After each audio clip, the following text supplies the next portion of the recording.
Now you have a clear-cut distinction between what you can live without and what you cannot live without. So remember, the fundamental premises of happiness is if you're alive, that's already starting off pretty well. Because life is a gift. You've heard this, right? Does anybody know what that means, life is a gift? What is a gift? What is a gift? Great definition. Oh, no. A gift is something that you receive that makes you feel good. Good. Some of you received it. Did you pay for it? Not always. Not always. You No, pay for your own gifts? No, you don't pay for it. Oh, Sorry. how friends do that? You got me in this class.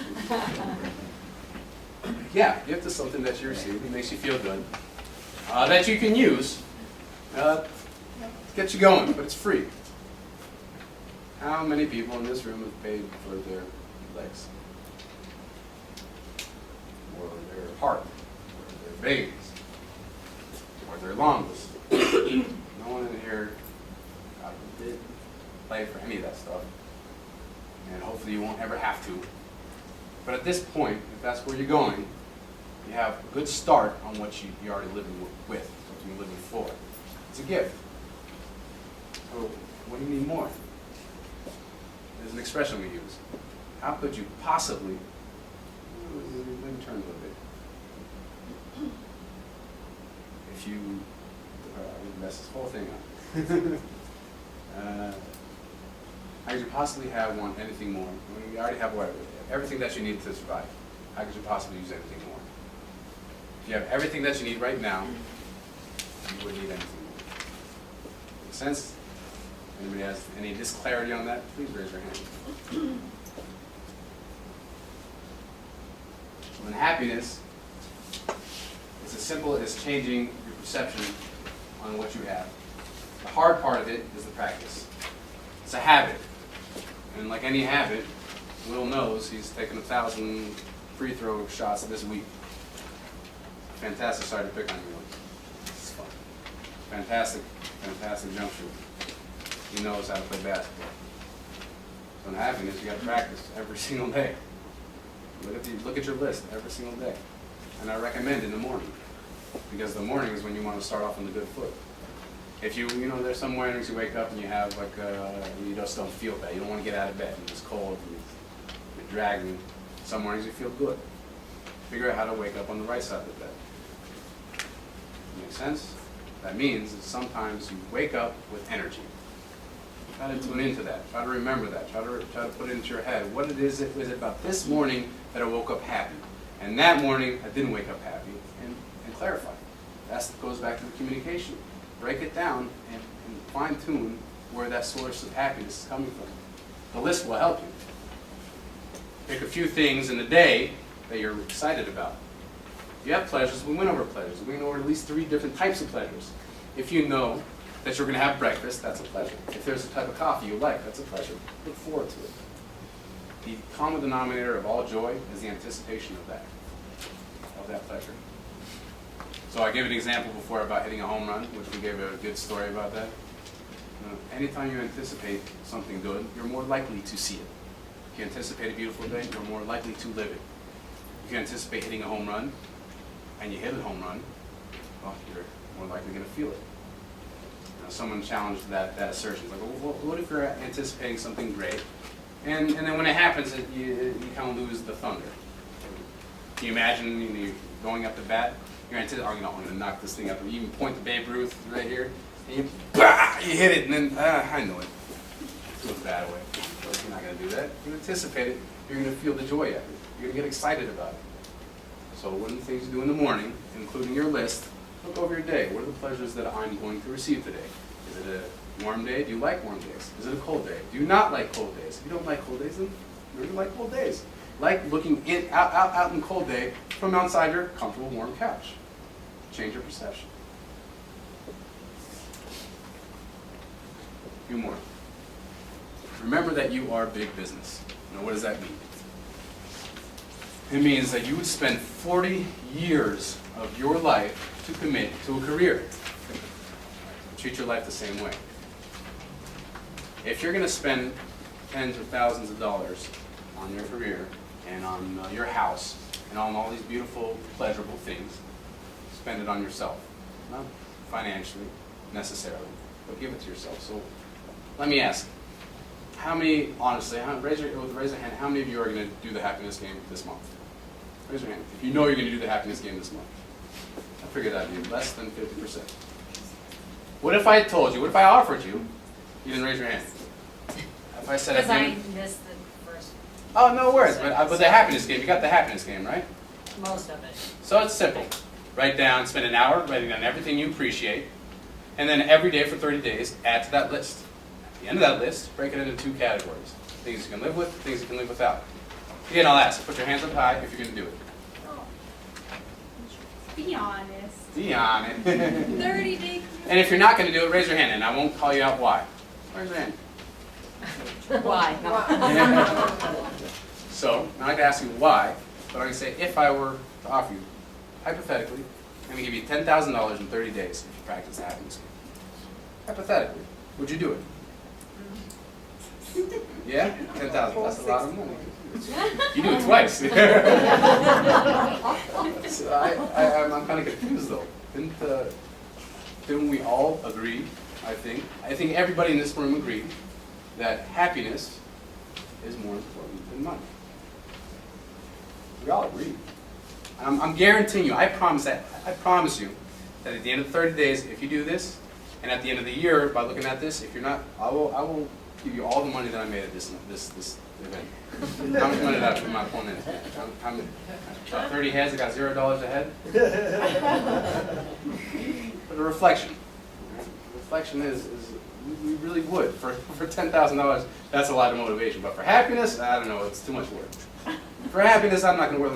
I'm not trying to beat you up for not saying. Admittedly so. I said it's a hard thing to do. It's a hard thing to put yourself in the mindset, but it's a habit, and it's your life. Like I said, it's the opportunity of your life to make your life perfect. Next is to build a team. Now, I kind of touched upon building a team before, and that's in communication. And that's in that the fact is that everybody here in this room, I promise you, can help the next person get a little bit more special, higher in their potential, greater. Everybody here can help the next person, I promise you that. And one of the ways that you can practice, and this is a fantastic game, this is something I think I created on my own, is I love to go out to new people, the person who bags groceries, the guy who helps you at the gas station, and particularly the guy, the homeless guy comes up and asks for money. You know his name? Mac, Bob. Practice speaking to somebody that you're not used to speaking to. What's the worst that's going to happen? They say, oh, I don't want to talk to you. He's going to punch you in the face. You know, that's kind of a ridiculous idea. But when you attach to people, you make them your team.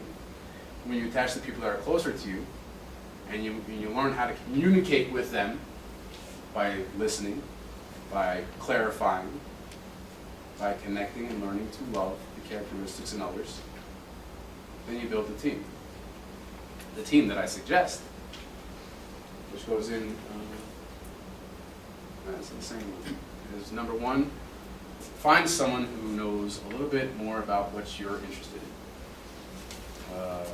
I asked you, Doc, when you were in residency, did you have a mentor?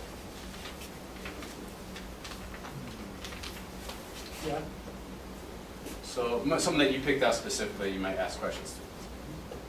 Was there someone that assigned to you, or perhaps like you're a resident, and you didn't have all the answers, or maybe you did. Imagine you're one of the best eye doctors in the world. The best. The best. Well, play basketball. Nope. You ask anybody for help? Yep. Anybody in this room, perhaps? Nope. Anybody else out here?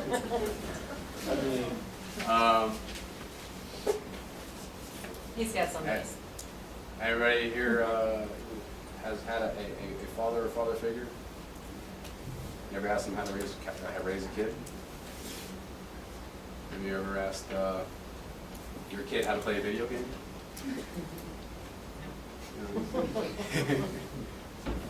The idea is you have all these people around you, and you can just have this knowledge, that wisdom to give to you, and they're happy to give it.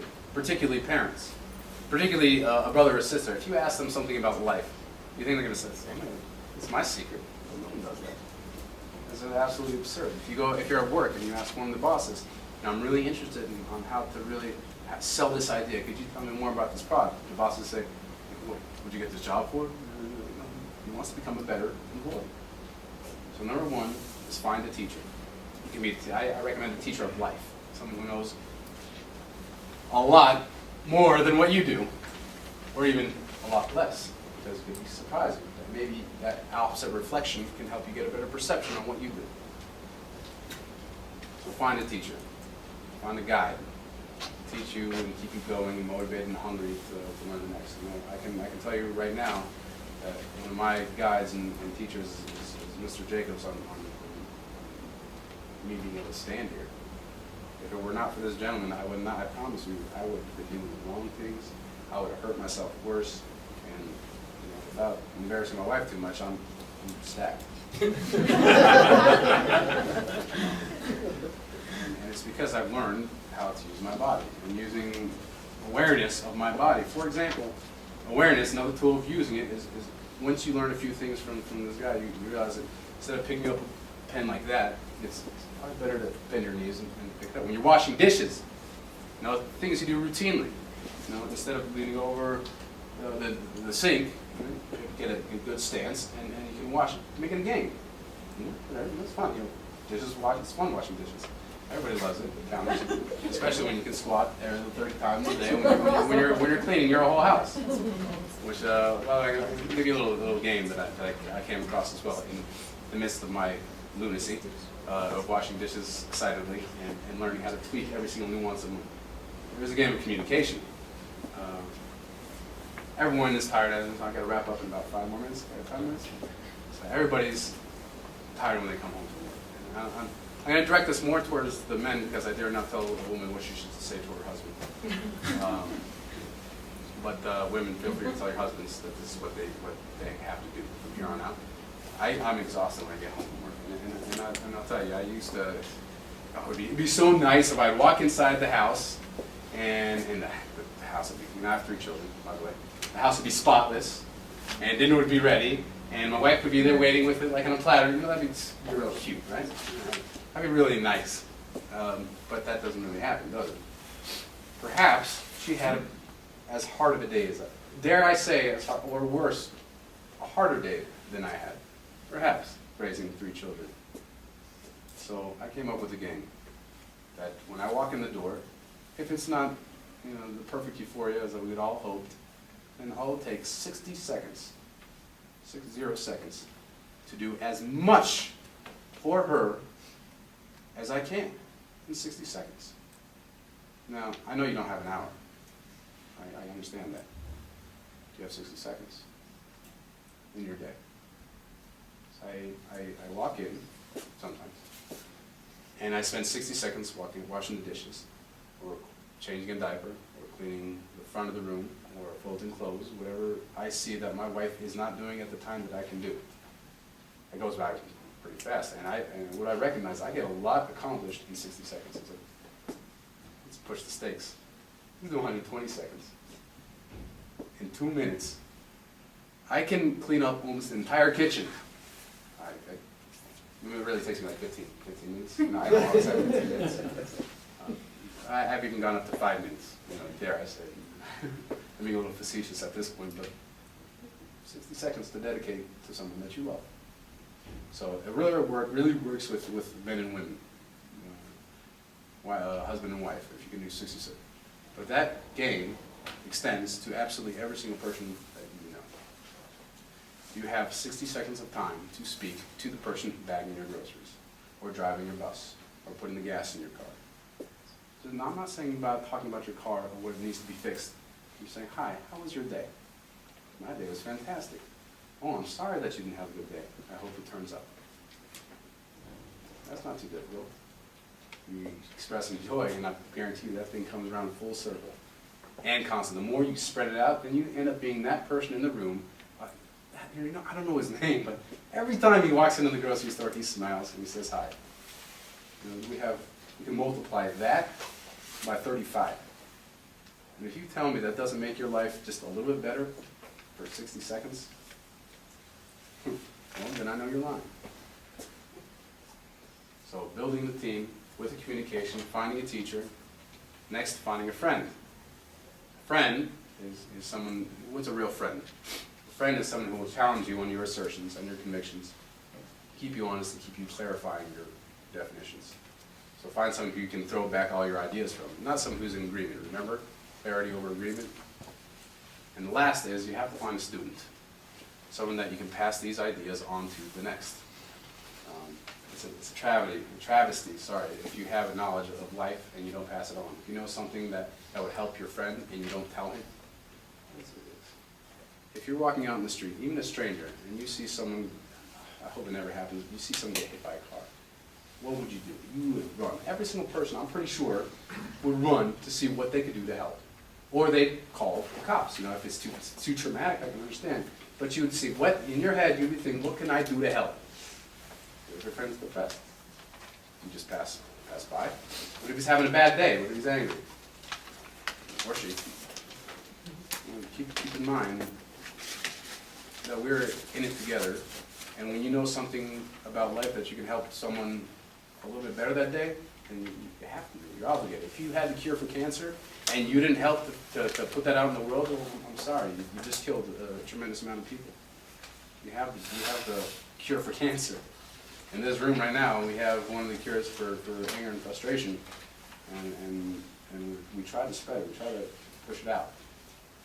And the last tip is never stop growing. This is why life is absolutely beautiful. It's fantastic. And the more you're apt to grow, the more you're apt to see every single beautiful aspect, particularly in the individuals and people. And sometimes when the people are getting to you, just look outside, look at the sky. Go for a hike and dance in the mountains by yourself if you want, or if people, it's fine. But look at the beautiful aspect. We know that there's tremendous amount of terrible things in the world, and it really brings us down. I recommend not reading newspapers at all. They're not really informative. It's more entertainment to tell you how horrible the next person is. But you know very well that the majority of people that you spend time with in senior day, they're fantastic people. You know very well that when you pass people in the street, they're not out to get you. And if they had an opportunity, they'd give to you. But most people are too afraid to do it, which is fine. I understand. So now you have an opportunity to really create that relationship. What society is supposed to be. People for people. And I'm going to kind of end on the note, just reminding us all that I want to first refer to someone who was kind of chuckling when I mentioned how young I am and how much wisdom I claim to have. I'm realizing the more wisdom I attain is the less I know. But I am so motivated to learn it all. I am so excited to learn every single aspect, because every time I learn something about life, know something about life, and that's a different discussion, knowing and believing, I realize that I can touch every single person that I come across. I have a retail shop, and I know